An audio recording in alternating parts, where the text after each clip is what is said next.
I drove the cursed highway and lost 7 days of my life. Let me explain. I was only supposed to be on that road for 30 minutes. But when I checked the clock, a whole week had passed. Highway 37 isn't on any map, no GPS, no signs. But if you drive just past mile marker 0 during a thunderstorm, it finds you. The road itself is just a normal highway. It looks like your typical country road, 2 lanes on each side, overpass bridges, the normal stuff you'd see in a small town. But there are no exits. There's nothing on the highway or around it, and there sure as hell aren't any towns. It's just endless highway, and it's never ending. I didn't see another car for hours. I didn't see a house or a building or a tree. I didn't see anything other than this road. The gas gauge froze. The clock spun backwards, and then the voices on the radio started using my name.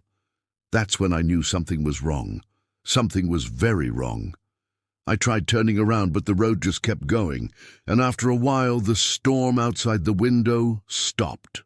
The clouds cleared and the sun came out. It was almost like nothing had happened, but I was still scared. I didn't want to be there anymore.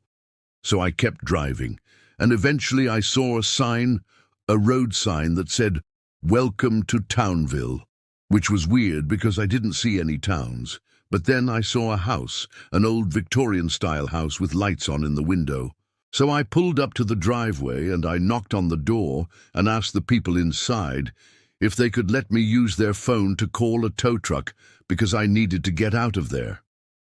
But the woman who answered the door looked at me like I was crazy, and she said, "You're not from around here, are you?" And I said, "No, I got lost. Can I use your phone?" And she said, "You're not lost.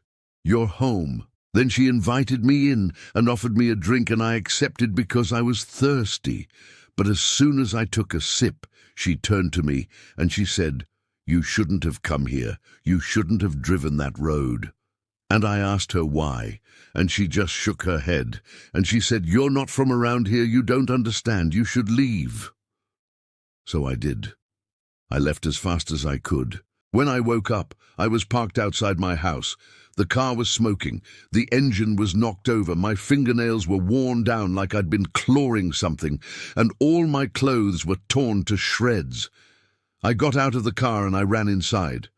I looked at the clock, and it was a day later. I lost a day of my life driving that cursed highway. And if you ever see it, don't drive it, or you might not come back the same.